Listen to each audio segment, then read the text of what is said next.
Welcome to the Vegan Gym Podcast. I'm your host, Dr. Daphne Bascom, and I'm here with you today to have a very important conversation.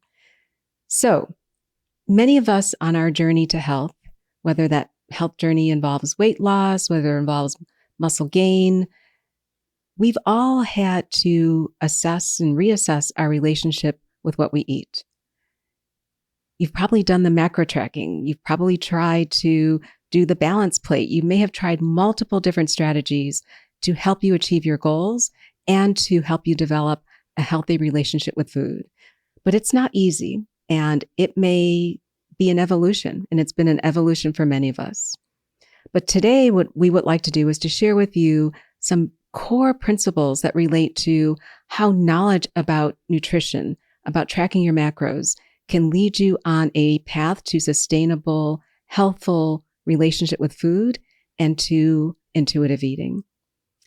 Welcome to the Vegan Gym Podcast, and welcome to this episode on your relationship with food. Joining me today, I have our amazing coach, Tiana.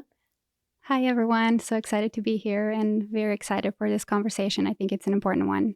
And two amazing VSA athletes, Erin Tomey and Terry Ekstrom. Welcome to the Vegan Gym Podcast. Thank you. Yep, thank you. So, Tiana, intuitive eating.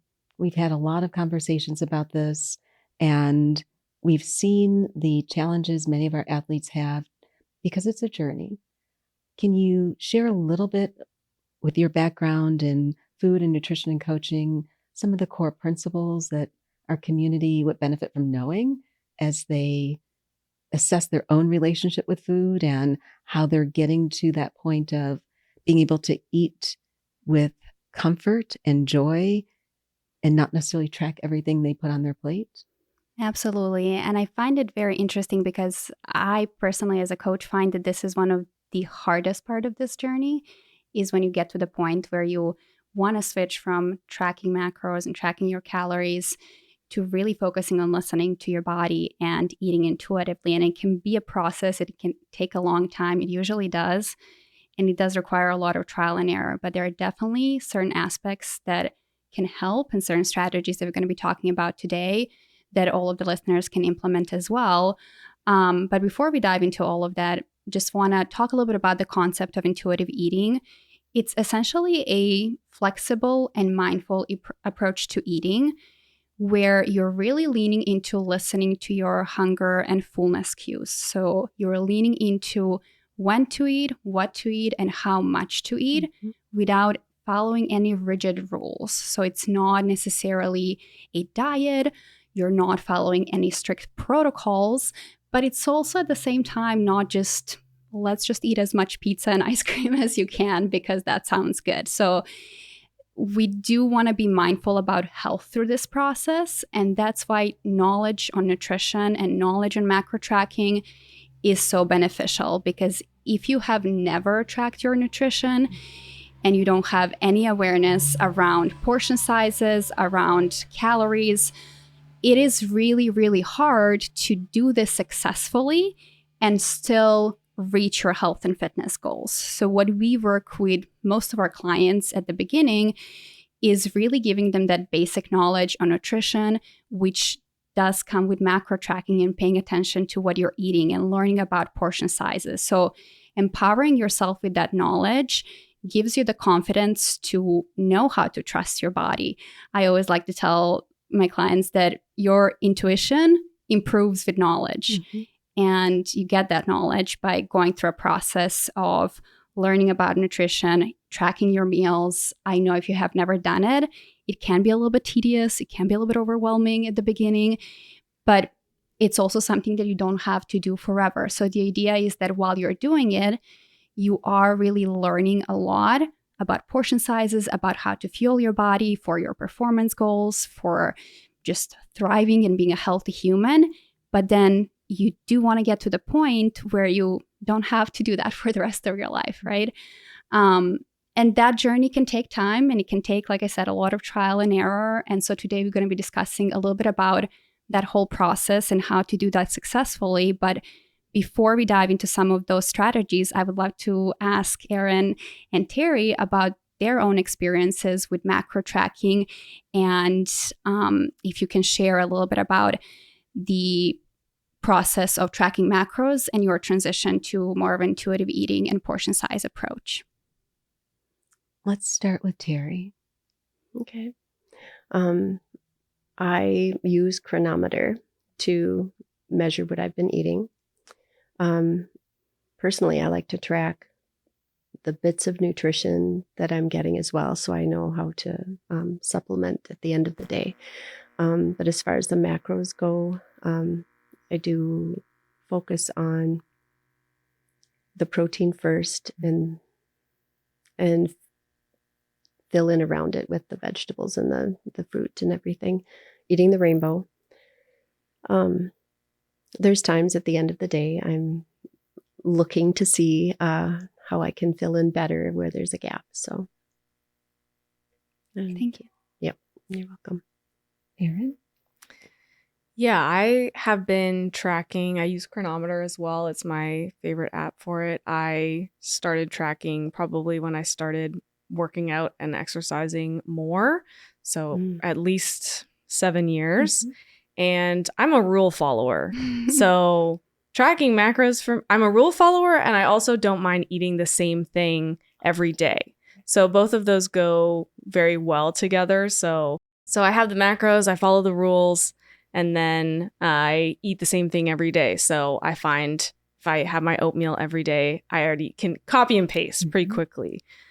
I have tried to transition to intuitive eating a few times. I would not say I've done it entirely successfully. I go back to tracking often because I find it to be safe. I don't always trust the cues that I'm listening for. So things like my morning oatmeal, I have that every day. I make it the same way, and I usually just copy and paste, and I don't necessarily weigh every bit and piece because it's easy. But other things, I still tend to track pretty carefully because I find that it's easier for me to follow the rules than let myself go off the rails sometimes.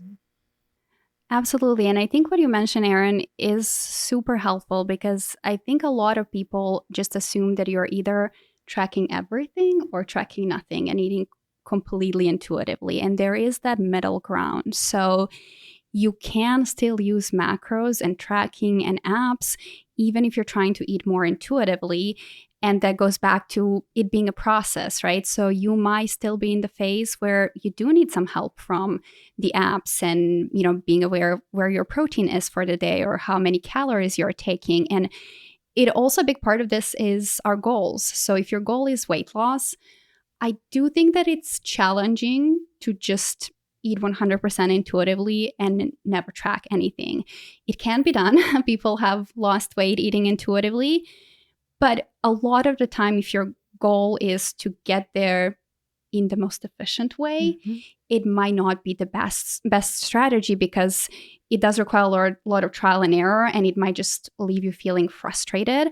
And so having the way to track your nutrition while you're focusing on weight loss, it's really just a numerical approach that gives you insight into what you need to correct, what you need to adjust in order to keep moving forward instead of just keeping you stuck in one place. So I would like to know, what part do you personally find the most challenging? You both mentioned, trying to eat intuitively a little bit more. Maybe you're not 100% there yet, which is okay. I don't think there is such a thing as being 100% there. But I would like to know what you find the most challenging when it comes to not tracking your macros and just going based on your hunger and fullness cues. I have a big appetite, or I say that I have a big appetite, and I've always felt that way. And I find that when I don't track and I say I eat intuitively, to me, eating intuitively is I want to eat a lot more food than I think my body really needs. And I have chatted with my mom about it, and it's not something that came from something that happened.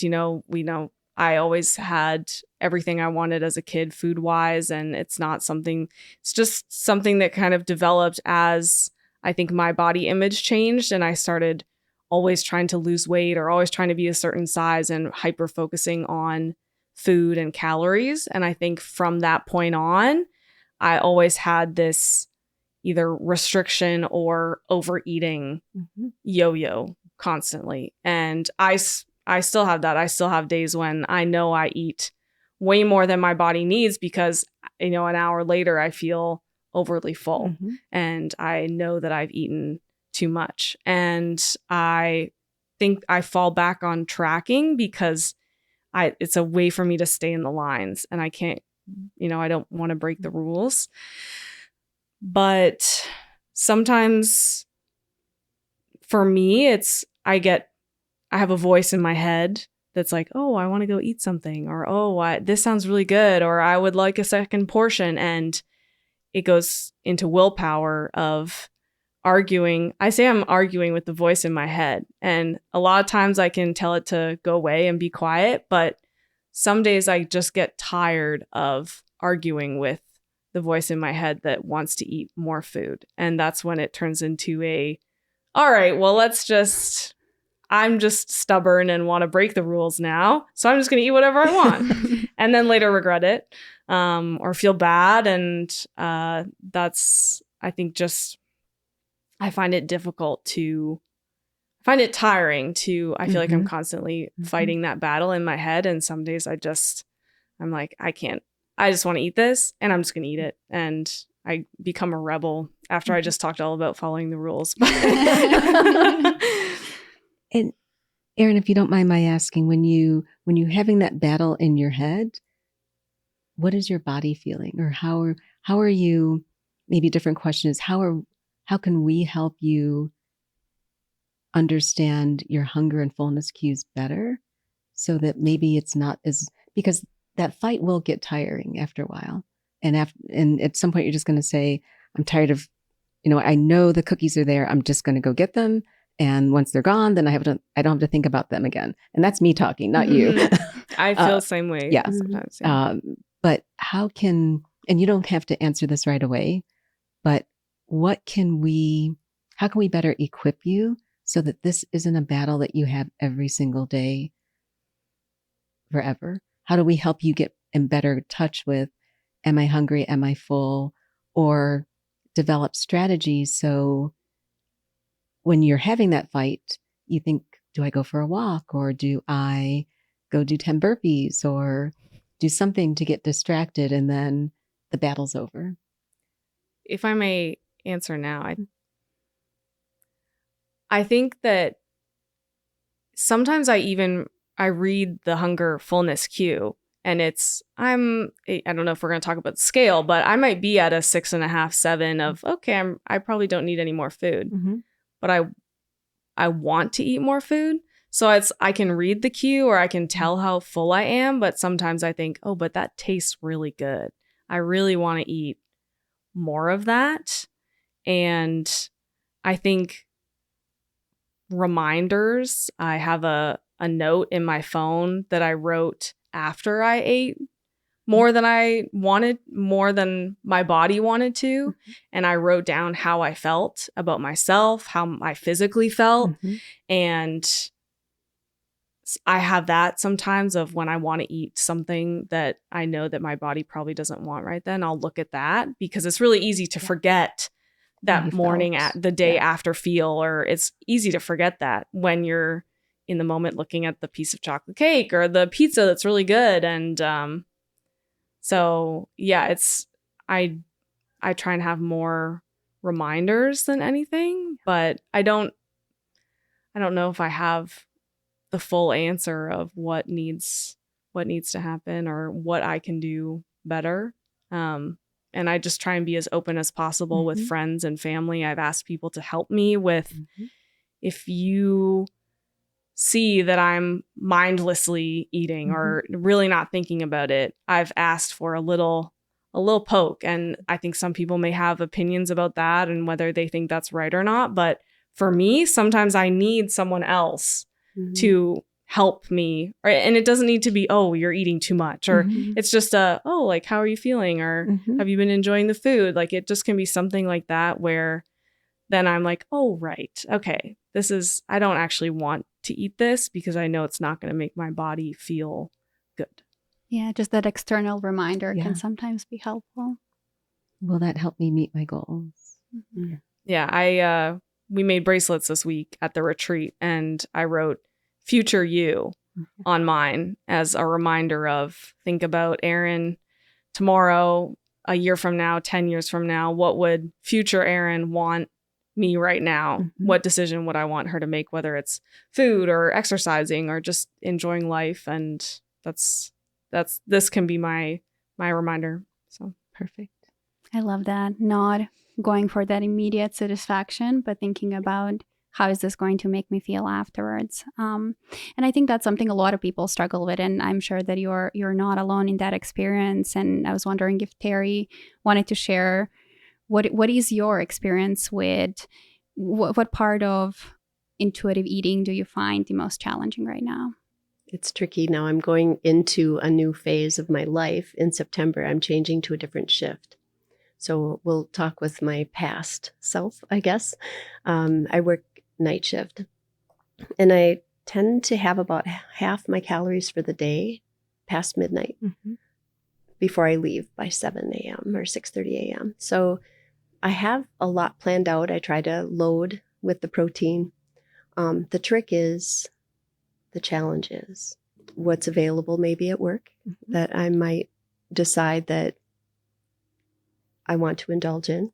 And then, but I still track it. And then it reminds me where I'm at, and it reminds me I'm not perfect. And I do end low sometimes on the protein or on the things that I need to do, but I also know to give myself grace that tomorrow's a new day and it's okay. So the challenge is not giving in to what's too available and outside of what I've already planned. But yeah, that's the challenge. But I love, you've come a long way with your macro tracking, and you pretty much eat intuitively because you don't eat the same thing every day. And you're thoughtful about, yes, I did this. This is how I was feeling. And I think that kind of tracking can be helpful because you can look back, and we can look back together and then be able to say, this is why, but it's never, there's no shame or blame ever. It happened.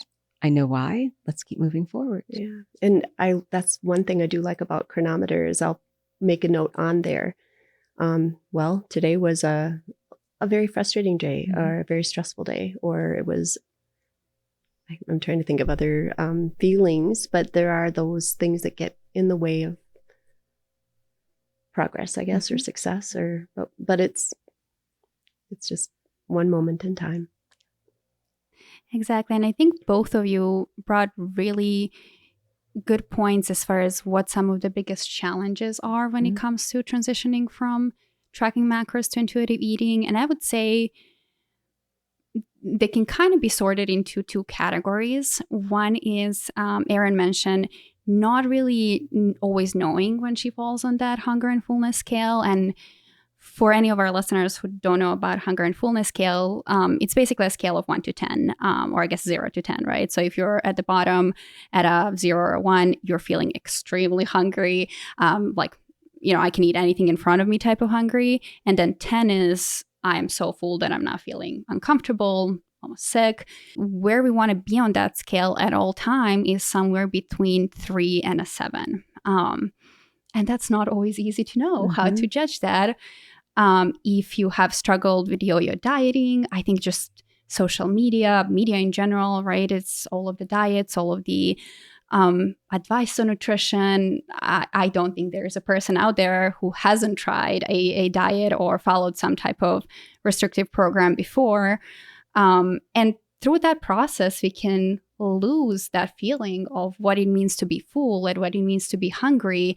And so if you don't have that knowledge, it can be really hard to gauge where you're on that scale. I can just share from my personal experience. I have struggled with a lot of eating disorders. And when I was struggling with anorexia, I would be feeling super full after 200 calories. And then when I was struggling with a binge eating disorder, I wouldn't be feeling even like satisfied after like 2,000 calories, right? So it's really tricky to get to that point where you can really trust your hunger and fullness cues. And so that process takes time. And I think both of you mentioned you're not perfect. I don't think anyone is, right? And so being okay that it's going to take some time to really learn to trust yourself with hunger and fullness is important. And you mentioned, Terry, taking notes on your food. And I think that's a powerful tool that anyone can do. I mean, you can take notes on paper, you can take it on your phone. If you're using Chronometer or any type of tracking app, we suggest putting the notes right to a meal so you can have that to look back at, and you can kind of start to notice some of the patterns and some of the commonalities there that you can use as information and knowledge. But I wanted to ask both of you, as far as the other category that I would say is a barrier to intuitive eating, which is emotional eating, meaning eating to satisfy an emotion versus eating to satisfy hunger. Emotional eating is often automatic, right? And it's when you're really hungry, like when you're feeling physical hunger, you're not so picky about what you're going to eat, right? You're going to be satisfied with a healthy meal versus when you're eating out of the emotion, you usually crave a specific food, right? And it's usually an unhealthy one. So I wanted to ask both of you, do you have any particular emotional triggers? Is it stress? Is it anxiety? Is it boredom? Is it loneliness? Do you notice any of the patterns in your own day-to-day that might lead you to overeating or emotional eating in particular? I would say boredom for me, sometimes, especially at work. In the past, when I worked night shift, there would be downtime, and I know where some things are stashed in the kitchen at work. So it would be boredom, or sometimes I joke that I won't care. That's getting less and less, I have to say. And wanting to be a rebel, like you said, and sometimes stress will do it. I think that's a common one. I think all of us do that sometimes. I would definitely say boredom as well as the first one. I think I like to think I have pretty steady emotions. I think I can certainly experience the full range of emotions, but I tend to be pretty steady most of the time. But I think boredom, I notice that if I'm, especially I think with people working from home, the fridge is right there. The fridge is pretty close. Yeah. So it's easy. Oh, I've been working on this Excel spreadsheet for an hour and I just want to walk around the house. And you play the game where you look in the pantry and it's like, what are you looking for? I'm just making sure the food is all still there. I don't know what I'm looking for. You open the fridge to make sure it's not empty. But I'll be, here at the retreat, there's so many different activities. I'll be running around all day and I'll realize I haven't eaten for 2 or 3 hours, or I'll go out to run errands for a couple hours and it'll be no problem for me to not think about wanting to eat something. Whereas I'll be at home and I'll have lunch, and then an hour and a half later, I'm like looking at my watch, I'm looking at my chronometer to see how many, macros I have left for this meal. So I definitely would agree with boredom for me is the biggest. And what I said earlier about just the being tired, maybe not physically, but mentally tired, because that's when it's a lot easier for me to kind of that other voice in my head to kind of win me over and, okay, let's be a rebel and we're just going to eat this because we want to and we're tired of following the rules. So those kind of go together. And do you guys have any particular trigger foods that you tend to go towards when Jerry's you're feeling nodding. that way? Oh, yeah. Definitely crunchy and salty. The chips in the kitchen, like I was talking about. pizza. So if the family orders pizza, that's tricky. The things that trigger: pizza, bread, chips. Mhm. I'm smiling because I would say the same three. Chips are on my favorite food, hands down. Tortilla chips specifically. But I would say, the last couple times when I can think of, I definitely ate too much, was in the last 2 weeks. Okay, we had pizza. I'm going to have 2 slices, but I haven't eaten, since this time, so I can have 3 more slices of pizza. Mm-hmm. And then bread. Someone bought bread at the house and everyone was just pulling pieces off the bread, and you walk through the kitchen doing one task. I'm going to pull off a piece of bread, walk through again. Okay, I'll have another piece of bread. And hummus, I guess. The bread and the hummus combo is a dangerous one. It's dangerous. But yeah, I'm definitely on the carb, salty, savory versus, I love a good cookie as well, but it's more so the savory and carbohydrates.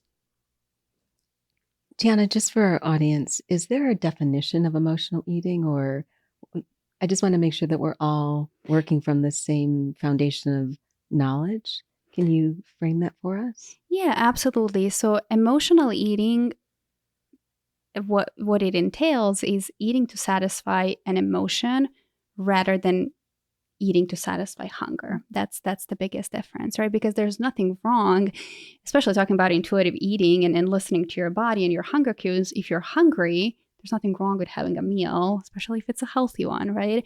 But emotional eating oftentimes doesn't come from actual hunger. It comes because we are feeling, like Terry and Aaron mentioned, stress, lonely, bored, sad. It comes because those feelings are uncomfortable, and sitting with those feelings sometimes sucks. It's not a fun thing to do, right? And processing emotions is challenging, especially if you're feeling tired, if you're feeling stressed out. It's tough to sit with those feelings. And so we turn towards food to give us that immediate satisfaction, not because we're hungry, but because it's going to relieve that uncomfortable emotion. But what we often find is that, it relieves it in the moment, but pretty soon after, only usually a couple of minutes after, we tend to feel worse. And it's followed by a lot of guilt, a lot of shame. So there is a difference between emotional eating and actual binge eating disorder. I think that's also important to note, because I do find that those terms sometimes get confused, and they're not technically the same thing. Binge eating disorder is an actual diagnosable disorder. So one of the criteria is that you have a binge at least once a week for 3 consecutive months. Okay. So binge eating tends to be a little bit more severe than emotional eating. And binge eating is often, eating past that feeling of fullness. You might feel sick afterwards. Emotional eating you don't necessarily have to get to that point. It just means that you lose the reason behind why you're eating. So it might be just, 300 extra calories, but you ate those 300 extra calories not because you needed those 300 calories, but because it was satisfying some type of emotion. So I do think that's important to distinguish between those two terms, because binge eating disorder does require professional help and treatment. And that's often really, really helpful. What a lot of people struggle with, even if they're not diagnosed with a binge eating disorder, a lot of people struggle with that emotional eating part. And there are, as we were talking about, there are a lot of similarities between those two, and a lot of similar feelings that show up. I think guilt and shame is one of the biggest ones, right? Once that those initial first few minutes pass, in those few minutes, you might be feeling good because you're still on that high after having something either salty or sweet. For me, it's sweets all the time. But then it's followed by those feelings of, oh, why did I do this? And that can actually lead us into our next question very, very well. How do you guys usually feel afterwards? Is it the guilt and shame? Do you have anything that any procedure that you follow afterwards? How does that part after the emotional eating episode, or even just overeating, or eating past that fullness scale? How does that look like for you personally? I think you outlined it pretty well with guilt and shame being, I mean, there's the physical aspect of not feeling super well.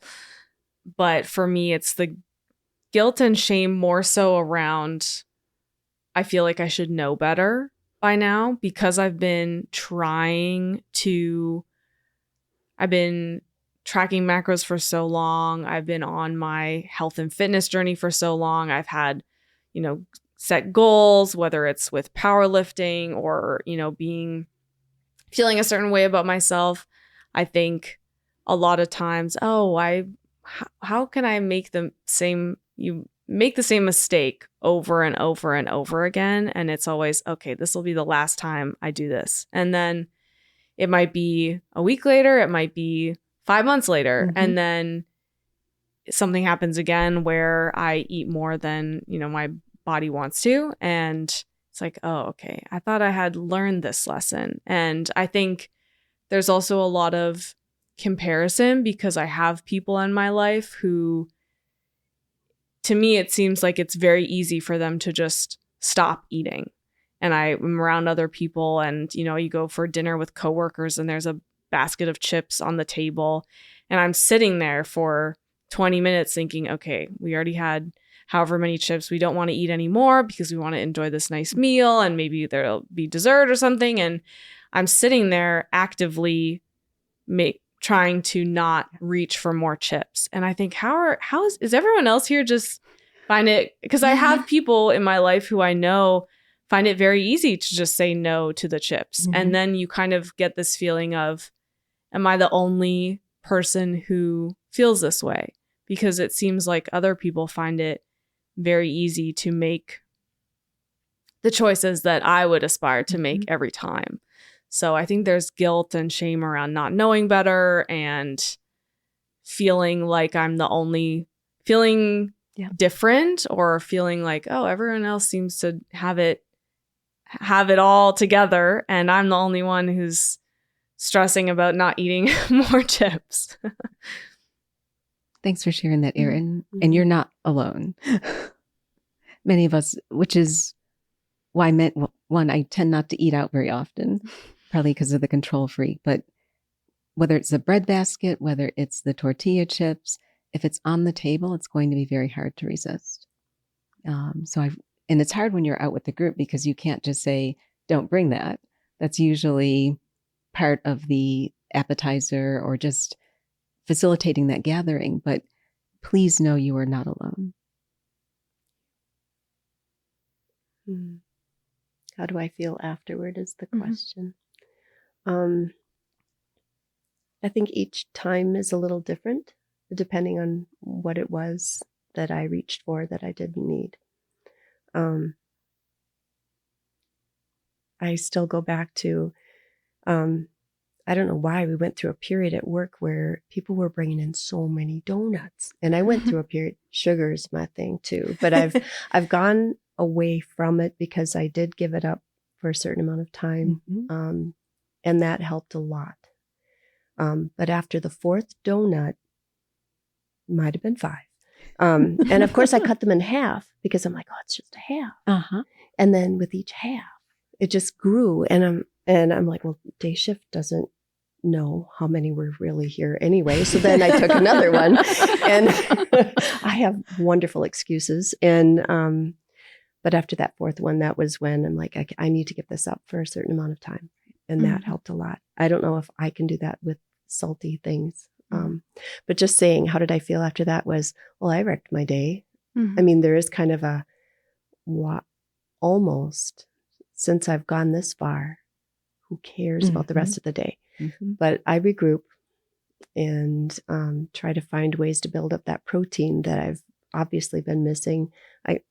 There might have been just a couple grams in all 4 of those donuts, but not enough for my day, and focusing on the rainbow then the rest of the day, because it's a moment in time and it doesn't have to wreck everything. Yeah, I feel bad. all the things that you mentioned, just that I know better. And I do feel alone. Like, why do with the chips or the brownies that people bring or. And I think that's why it's such an important conversation is because it often does lead to feeling lonely and feeling like we're the only one dealing with this. And there's so many people who have the same struggles. And it's so easy, like Erin mentioned, to fall into that comparison trap, or like Terry mentioned, that judgment towards ourselves. One of the mistakes that I made at the beginning is telling myself, oh, I'm never going to do this again, right? This is never going to happen. This is my last, binge. I'm done. I'm going to be perfect after this. And then it happens again because we're all human and we all have, difficult emotions and difficult situations. And sometimes even if you're not struggling with this aspect of eating and relationship with food, it's so easy to do that in social situations like you guys talked about. I think it's just the reality, right? And so the goal necessarily isn't to not ever do that again and to be perfect for the rest of your life and just have, perfectly balanced breakfast, lunch, and dinner forever.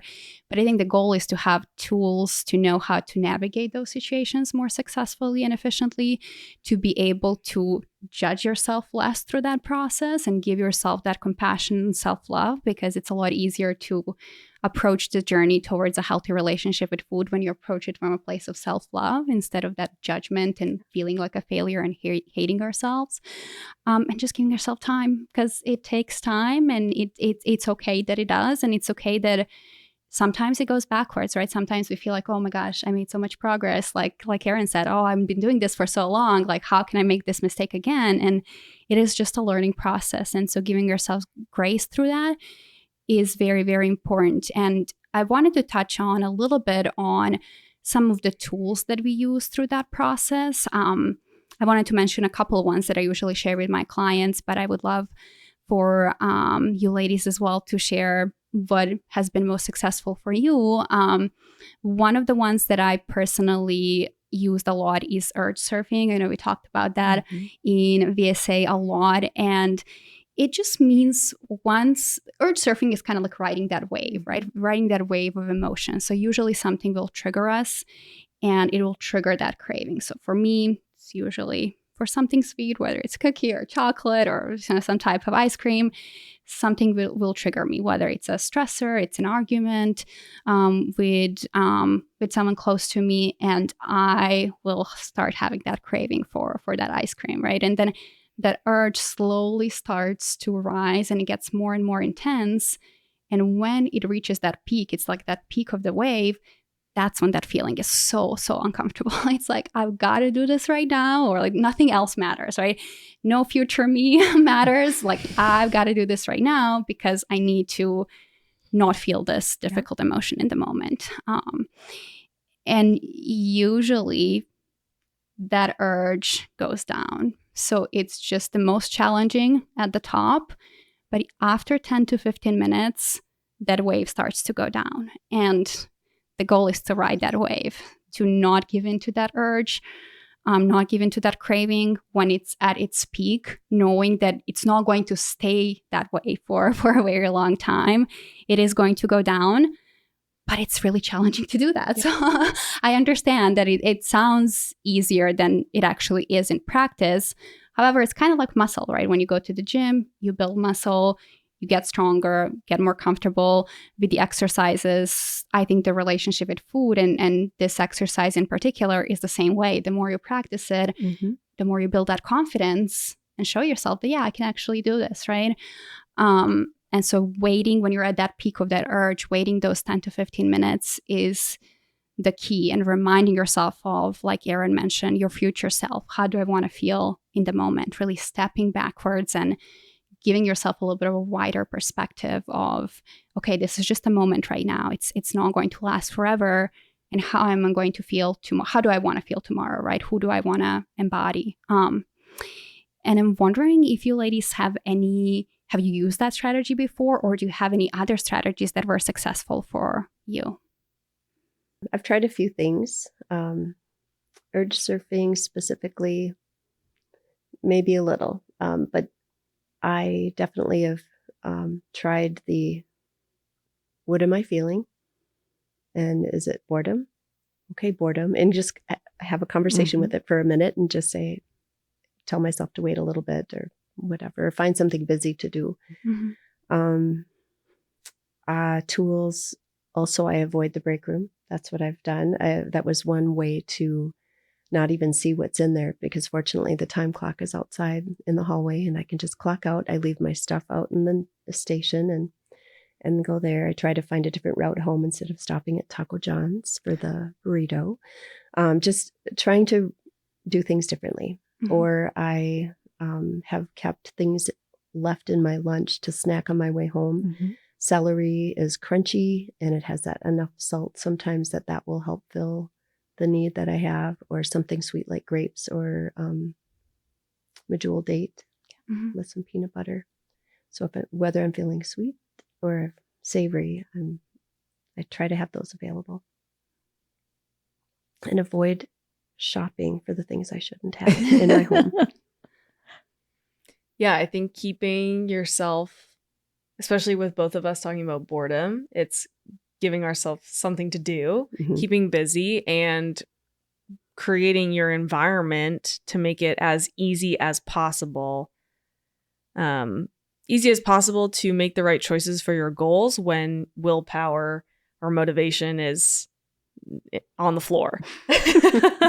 So not buying the chips or not buying the bread or whatever it is. I try and keep myself busy, or for me, it's okay, well, let's have an apple first, or let's have a bowl of carrots first, or let's have something that would be considered the very healthy choice, so that maybe I just need to eat snack on something. It doesn't need to be something hyper flavorful or something like that. Let's have an apple first and then check in after the apple. And if we're still actually feeling hungry, then maybe we'll have something that's a bit more substantial. But I think willpower can go up and down throughout the day. And I don't want to rely on always, being strong enough to say no to something. So if it's not in the house, I can't eat it. I don't have a convenience store in walking distance from my house, so I can't just go off and get it. Sometimes it's just giving yourself something to do and distracting your brain enough so that food isn't that main thing. It's the boredom, I think, that really can lead you down the path of, oh, okay, I'll go check the pantry and I'll go here. So going out for a walk, like you mentioned earlier. So it's just sometimes you need to do, if you can't sit at your desk anymore and stare at your screen, go do something else.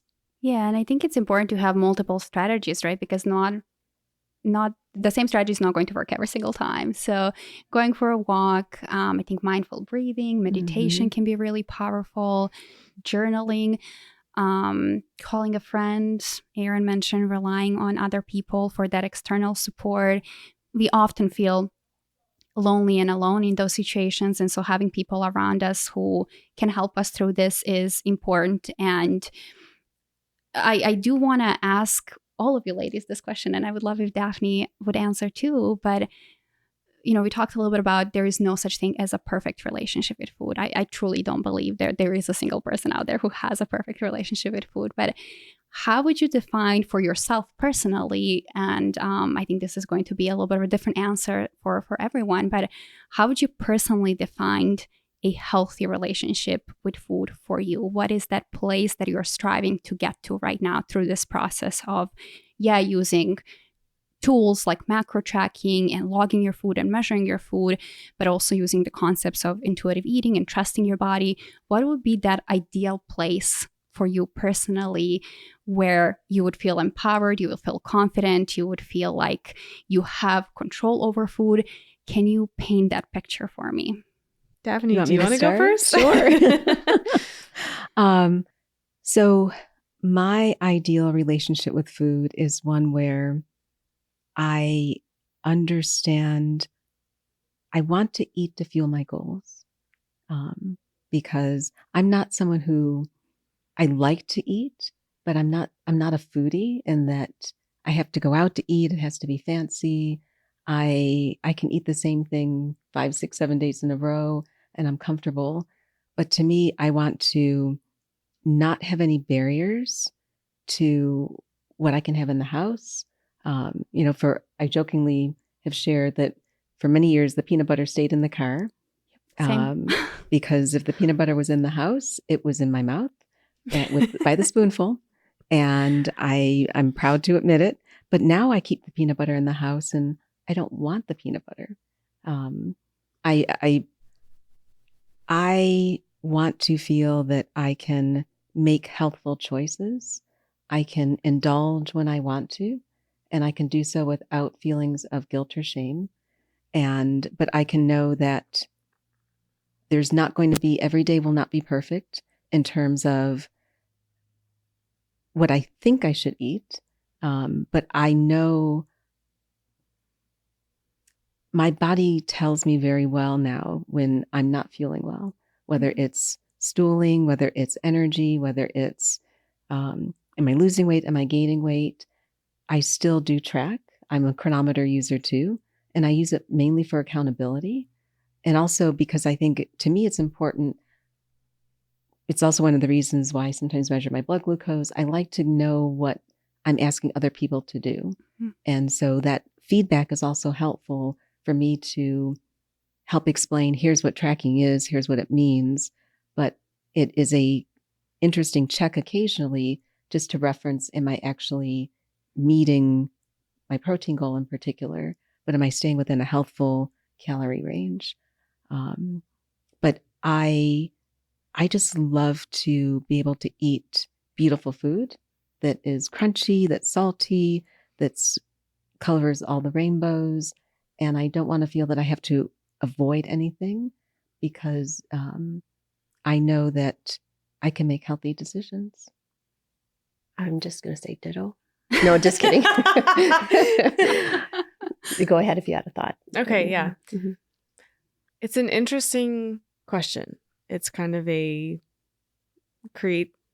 the perfect picture. And I think, to put it simply, I would love to, enjoy pizza night with my boyfriend and have 3 pieces of super tasty pizza with tofurkey and barbecue sauce and have 3 pieces and then say, okay, I'm good. I'm done.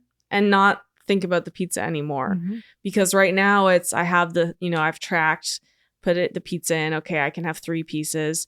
And then I'm sitting there thinking, oh, I could probably eat a couple more. And okay, no, you don't want to eat more because you tracked this. Like, I don't want not having to have that argument or that fight with myself all of the time that can be so exhausting mentally.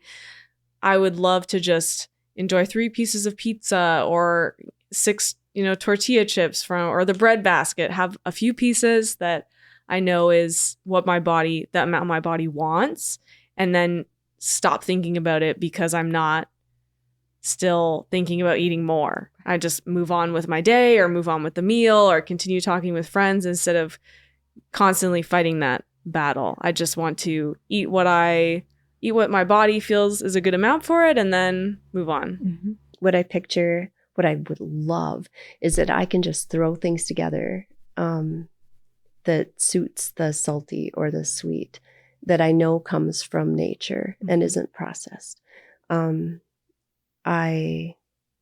That's my dream, is just, I've got everything in my house. I can make what I want. And if my family are coming over and they're having something that I would prefer not to, I don't know how to word that doesn't fit my goal, that doesn't fuel my body like I want. It would be to ask myself, well, how can I make something for me that I would like? And to have that always available.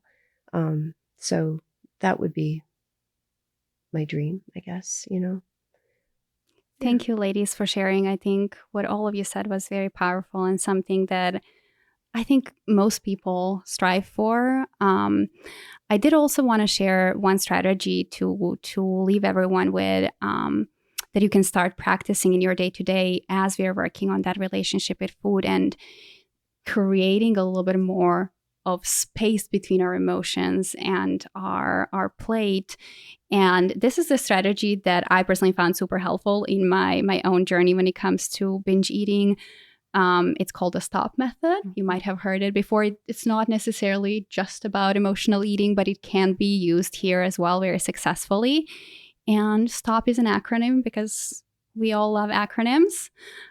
So S stands for stop. So it literally means stopping wherever you're at. So when you're noticing that urge, when that wave starts to rise, when you notice that something has triggered you, stop. Do not move.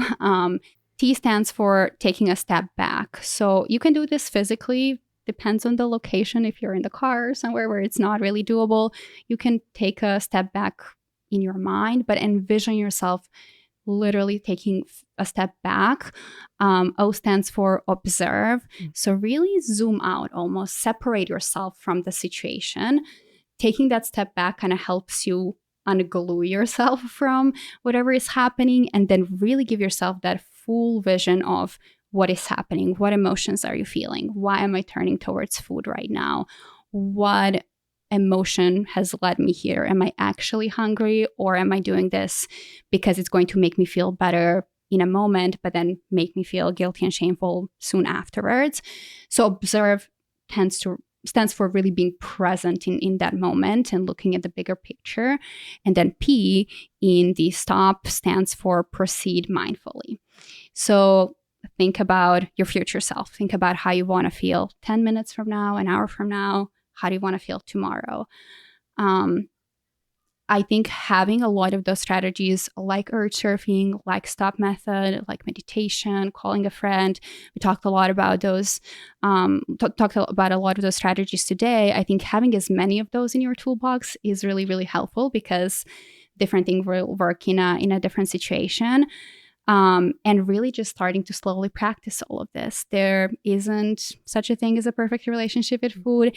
Everyone is on their own journey. And so not comparing yourself to others, and starting small, being okay with having setbacks, because you're human and you are never going to fail this as long as you keep moving forward and as long as you keep trying.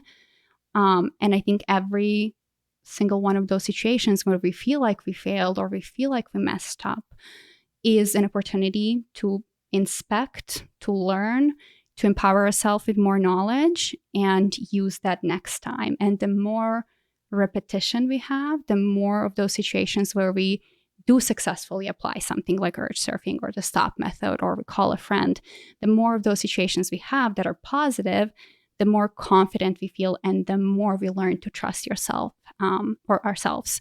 And ultimately, intuitive eating is about trusting yourself and trusting your body. And that takes time and practice. So thank you all for sharing your strategies and your experiences with this very, very hard part of health and fitness journey.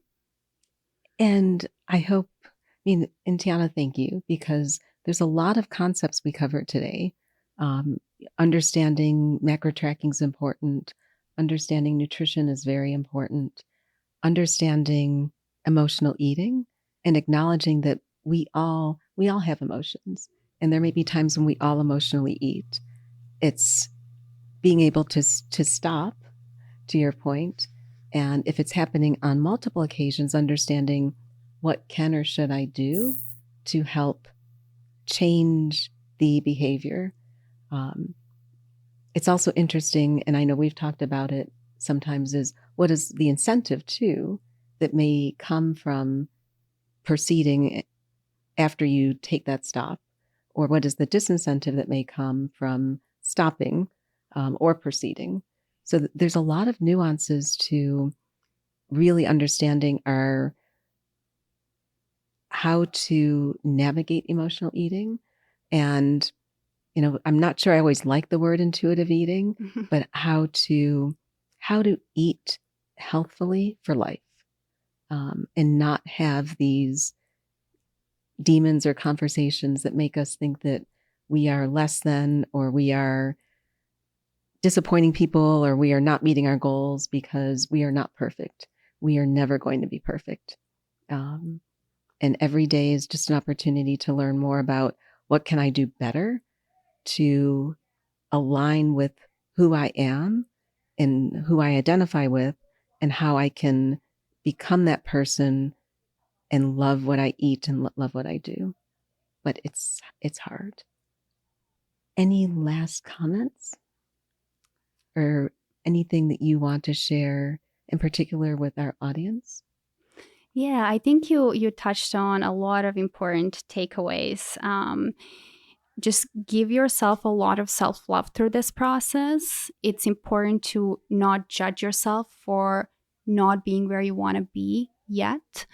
I always like to tell my clients, you're always doing the best that you can in the moment, but you can also always do better, right? So having that balance, having that duality of I am trying my best and I know I can keep improving with this and I know it's going to take time and that's okay.